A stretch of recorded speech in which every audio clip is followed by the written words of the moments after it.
আমরা এমন একটা দেশে বাস করি, এটা বলতে আমার লজ্জা হয়। যেদিন আপনি ফ্যামিলি কার্ড উদ্বোধন করলেন, সেদিন আপনার লোকদের দ্বারা একটি ফ্যামিলিকে তছনছ করে দিয়ে আপনি ধ্বংস করে দিলেন। এরকম লক্ষ ফ্যামিলি কার্ড বিতরণ করে একটা বাংলাদেশের চেহারা পরিবর্তন করা যায় না। আমি গতকাল আমার এলাকায় প্রশাসনের সাথে বসেছিলাম। তারা আমাকে তথ্য দিল, পুরো বছরে যত মাদক বিক্রি না হয়, রমজানের শেষ দশকের শেষ দিন অর্থাৎ ঈদের আগের এবং পরের দিন মিলে 3 দিনে সারা বছরে যা বিক্রি হয় তার চেয়ে ঈদের ওই 3 দিনে বেশি মাদক বিক্রি হয়।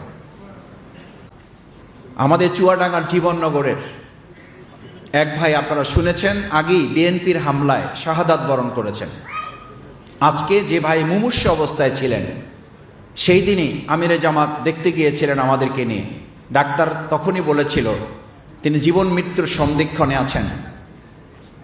আমরা তার কফিনের পাশে দাঁড়িয়ে তার সহধর্মিণীকে নিয়ে আল্লাহর দরবারে হাত তুলেছিলাম, চোখের পানি ফেলেছিলাম, আল্লাহকে বলেছিলাম, আল্লাহ, এক ভাইকে আপনি নিয়ে গেলেন, আর একটা ভাই মুমূর্ষ অবস্থায় আছে, চিকিৎসকের দৃষ্টিতে তেমন ইতিবাচক কিছু নেই, শুধু আপনিই কেবল চাইলে পারেন তাকে তার পরিবারের কাছে, তার 2টো সন্তান, 8 বছর আর 4 বা 3 বছরের 2টো সন্তান তার আছে, তার বৃদ্ধা মা আছে, আল্লাহ তাকে চাইলে আপনি ফিরিয়ে দিতে পারেন। আল্লাহ সুবহানাহু ওয়া তাআলার পরীক্ষা, তাকে আল্লাহ তাআলা আজকে 12টায় তার দরবারে তিনি তাকে নিয়ে গেছেন, শহীদ হয়েছেন।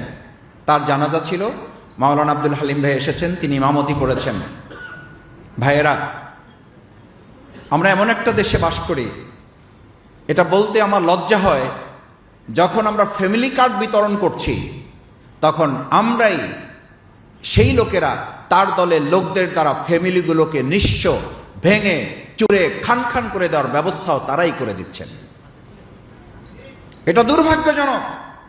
যেদিন আপনি ফ্যামিলি কার্ড উদ্বোধন করলেন, সেদিন আপনার লোকদের দ্বারা একটি ফ্যামিলিকে তছনছ করে দিয়ে আপনি ধ্বংস করে দিলেন। এরকম লক্ষ ফ্যামিলি কার্ড বিতরণ করে একটা বাংলাদেশের চেহারা পরিবর্তন করা যায় না।